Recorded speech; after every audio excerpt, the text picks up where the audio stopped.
Hi, guys. Welcome to my podcast where we talk about entrepreneurship, sustainability, and content creation. Today, I have a remarkable guest, Marc Mouannes. He is the co founder and CFO of Gordon PwC. Welcome, Marc. Thank you, Paulo, for having me. Thanks for coming. Thank you. It's a pleasure to be here on your podcast. Pleasure to have you. It's officially season 2 of the podcast. We're also going to gather a lot of thought leaders from the Middle East. So stay tuned. Follow us on YouTube and Instagram. So let's get started. So, Marc, how did you get into the whiskey cask investment business, let's say? Great question. So I'll go a bit from my past and to tell you how I got involved into this business industry. So I have a background in finance. I studied in Lebanon. Then I went to France, did my bachelor there, finished my bachelor there, and my master's in finance there. And I used to work in the banking sector. So in IB, investment banking, here in France, in M&A, and this sector. And I was really curious about alternative investment. And I was doing some research, online about it, reading about it. And, in M&A, it's a stressful job. So there's a time where you say to yourself, I want to leave this industry. So I was checking online and I saw a company that do whiskey cask brokerage as an investment. So I applied to it and I said I'm Lebanese, who's going to care about me? So I got a response from these guys and I went to see the office to see them and I studied this product, saw this product, and I did take this challenge with these guys to be the first to sell this investment product in the Middle East. So I did begin here and did begin in Dubai also after being successful here. And I loved it. I was the first to sell such a product, such an alternative investment in the Middle East. People tells me it's an alcohol product, Yes. It's haram, it's not a Sharia compliance. So I took this challenge and it's just an investment. It's not for consumption, of course, and people are loving it. And how I was just structuring this investment product, the security, the way I was structuring it, it was like people were loving it. It's a long-term investment, diversification of the portfolio, the ROI and all of this. So I love this product and I love the industry, the people that are investing with me. So I did build portfolios and I took another challenge where I decided to open my own company and we're going to talk about it. That's amazing. So, but what would you say was the inspiration? Was it your team, your co-founders? Was it the business itself? I would say it's a combo of few things. So first of all, it's an investment vehicle, all right? So we're still in this industry, in the investment. So I liked this product. Secondly, I think the team back then, seeing, because it's something new, and I loved it and I loved this challenge. So the team pushed me, motivated me, and I got the full support to open in the Middle East and to try and sell in the Middle East this portfolio. So of course, the support of the team, and I think it's something in me, I just love this product. I was the first to do this. People were calling me, Marc, how can I invest with you? So all of this hype, I loved it, and that's what motivated me. You went on for it, and I think this is the best way to do business actually, which is test a little bit the market and see the traction and the feedback that you got. And you were getting very positive feedback, so I believe it pushed you further and further, despite the challenges in the Middle East. Absolutely. What makes investing in a whiskey cask a good investment? Good question. So today there's many advantage and benefits to invest in any premium spirits cask. We're going to talk about whiskey and we're going to talk about tequila casks investment. Wow. So for whiskey casks, and that's the main idea behind our company, for the company, it was whiskey cask today helps you to, first of all, diversify your portfolio. So with the correlation of the market risk and everything decrease, you're diversifying, you're lowering the risk of your portfolio, the better. Secondly, you're investing in a tangible asset. So you're hedging against inflation. With time, this asset is going to gain in value and you're going to sell it after 5, 10, 15 years. And thirdly, people today are doing an average ROI of 11 to 12% per annum. So also, and the fourth thing, there's a lot of tax advantages in these assets. Like, for example, for all UK residents, this investment is capital gains free tax because it's defined as a wasting asset. So these are the main advantages why people should look into diversifying your portfolio and investing in premium spirits casks like whiskey casks or tequila cask, which today at Gordon, in my company, we're the first to sell tequila premium 100% agave tequila casks for the investors and publicly. That's amazing. So two things when the investment happens, from what I understand. First, I get to own the cask, and the cask appreciates in value over time. Exactly. And it also produces the alcohol, like tequila or whiskey as well. Kind of. So yeah. Is it those three things? Is it like appreciation of the value of the cask itself, production of the thing, and like those two things actually, or what makes it a good investment? Yeah. Or is it? So basically, today, for example, you buy the cask. You're the owner of this cask with the alcohol in it. Nice. Okay. So the distillery produced this alcohol, this liquid in the cask, and you're the owner. Paulo Khayat is the owner of this cask, numbered 1, 2, 3, 4. Nice. So it's owned by you, insured and stored in Mexico in a bonded warehouse, or for Scotch whiskey in Scotland in a bonded warehouse. Okay. So you're the owner of this asset. Of course, during the period of maturation, which that's the beauty of this investment, during the maturation, your asset is going to gain in value. Okay. Today in tequila, for example, you buy as a blanco, so it's a 0-year-old tequila, 0 month or up to 3 months old liquid in the cask.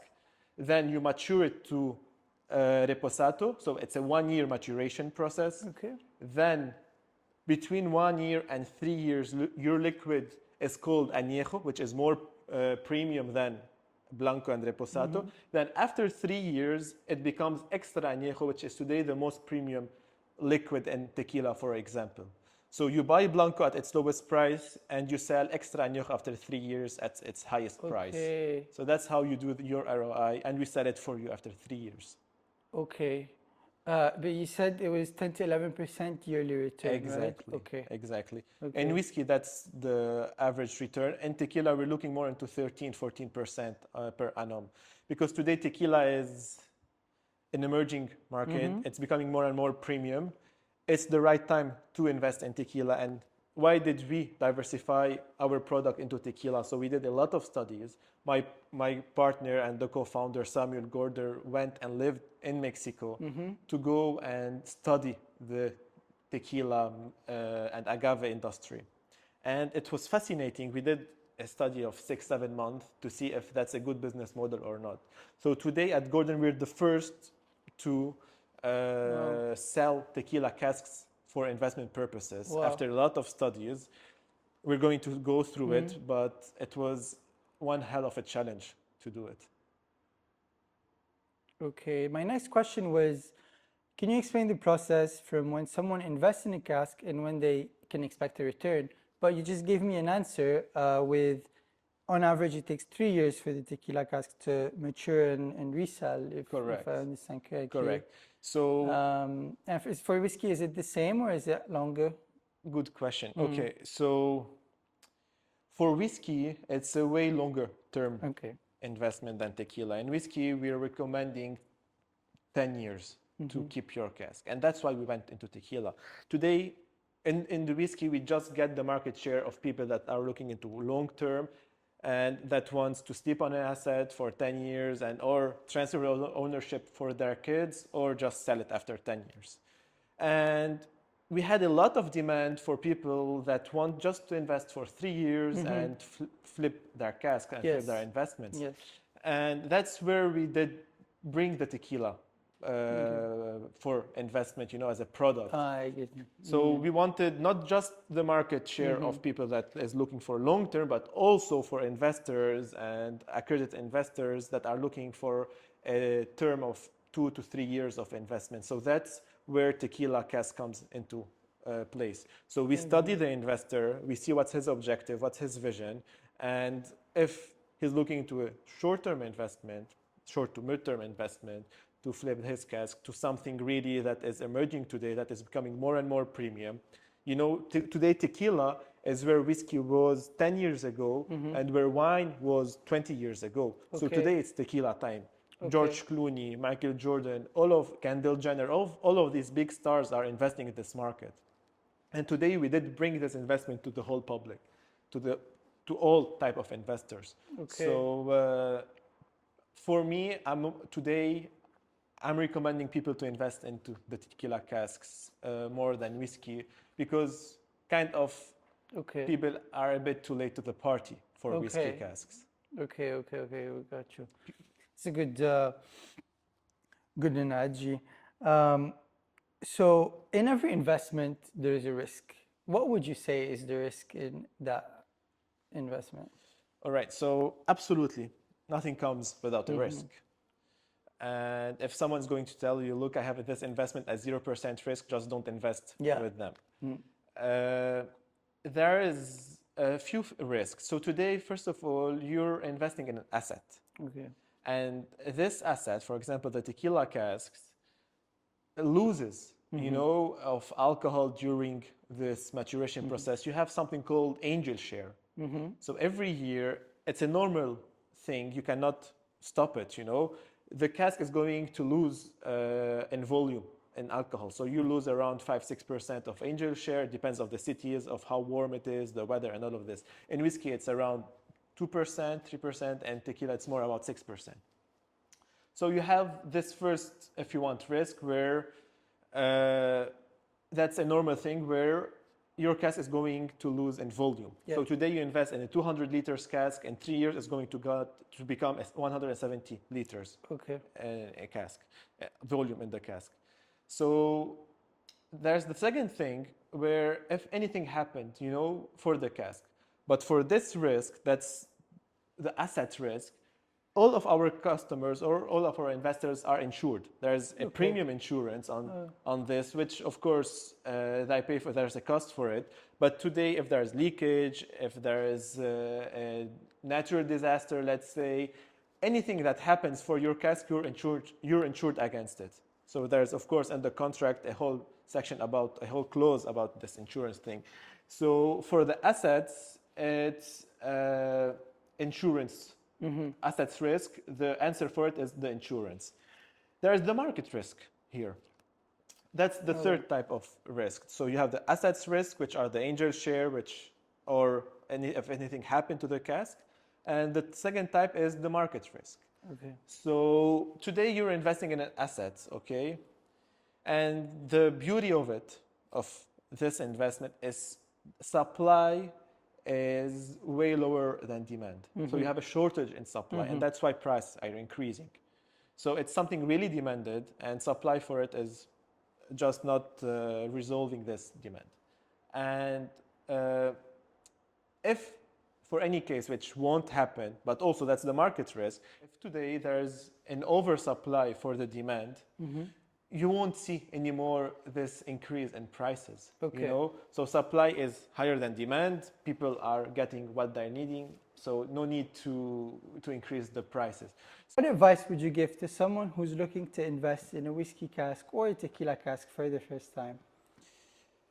Good question. So there's many things to take into consideration, as you know, and as I said today, the investor is investing in a cask, a tangible asset that is stored in Mexico or in Scotland.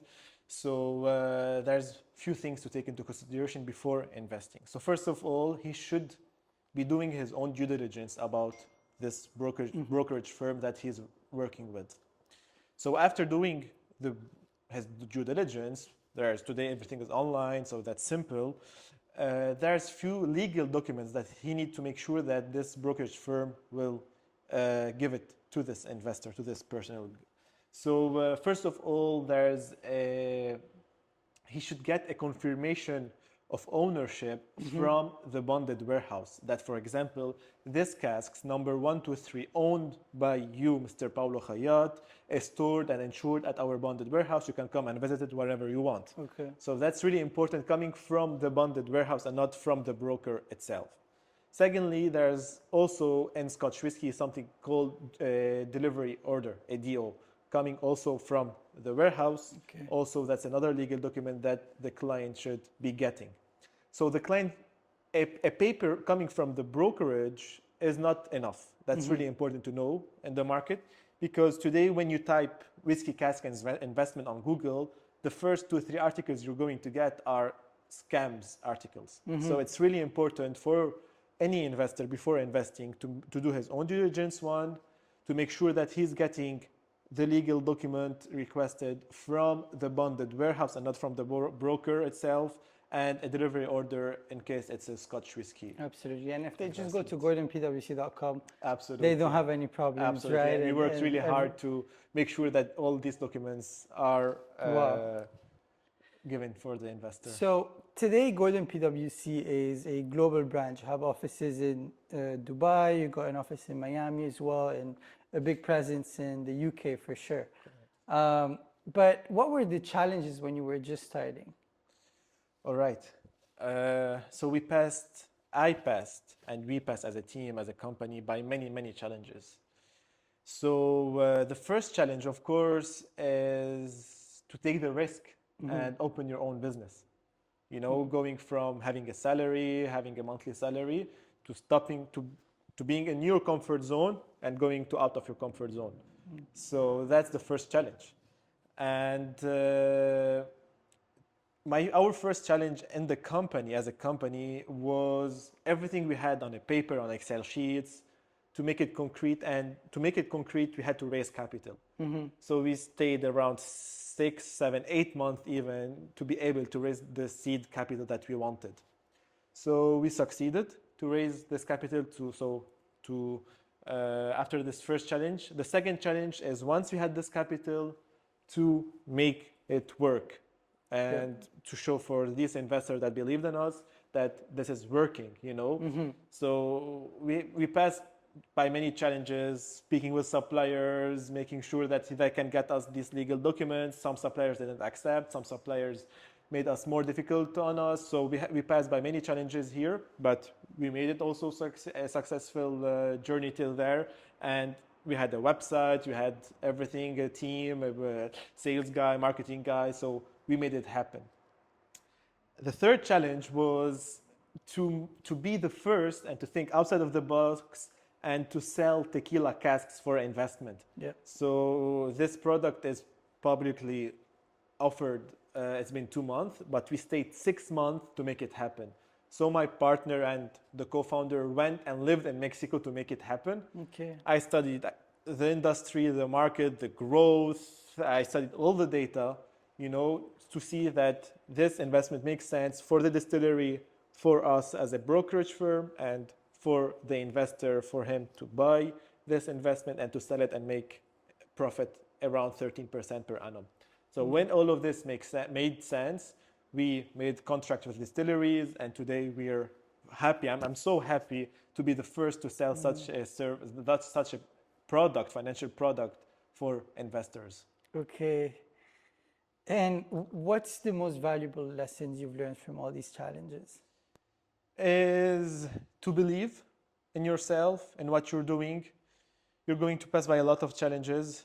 I think you're going to pass by more challenges than by good day in the first years, 2, 3, 4 years of your company. So you believe in yourself, keep pushing, keep doing it, and never say, I cannot do it. Never. You should never say it. You know, even if everything is dark in front of you, just say, no, there's a door to success and to solve this challenge. Every challenge you can solve. Has a solution. Wow. Yeah, it's definitely the perseverance and the resilience that Absolutely. gets you to where you are today. So, yeah, what advice would you give to someone who's just starting his business? You know, there is a personal advice that he needs to do a lot of sacrifices. There's few things that he's going to stop to do, like maybe seeing his close friends every weekend, going to party every weekend, finishing at 5 or 6 in the afternoon and going. So there's few things he's going to stop. He needs, first of all, to believe in his objective, in his vision, to put a target, to put a timeline for this target, and to follow it. You Okay. know, and mainly me as a co-founder and the CFO, you know, and finance, like I need to put this target to project to make sure that these projections are respected. So he needs, yeah, to put a target, respect this target, and do put Okay. his maximum.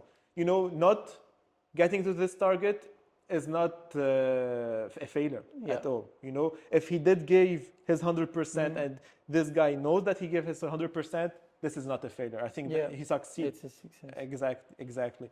So yeah, and of course for me, what also made me like I saw it in myself is to have a healthy routine. Yeah. You know, wake up early, sleep early, working and doing his Exercising. workout, socialize. All of this is really important, you know, for the mental health and everything. So also that's really Great. important. And so finally, what's next for Gordon PwC? We're looking to grow. As you Yeah. said, we have offices in Dubai to grow our team in sales and marketing mainly, and to grow in Miami also because the tequila market is going to boom there. So we're looking to grow organically in a healthy way. Today, of course, we are dreaming to become, for example, the JP Morgan of the bank industry, but in casks Okay. investment. But to get to this stage, I think we need to grow in a healthy way, organically, and to reinvest the money in the right way in the company. That's absolutely the best way to go for any business to grow Absolutely. organically and Being sustainable. 100%. Exactly. So thank you so much for coming, Marc. That was Marc Mouannes, the co-founder and CFO of Gordon PwC. Visit gordonpwc.com if you're interested to invest in a cask, whether tequila or whiskey and other alcohols coming soon. Thank you so much. Please stay tuned for more episodes of my podcast. And yeah, that was it. Oh, follow Paulo Khayat on Instagram, TikTok, and YouTube. Thank you, Pablo. Thank you.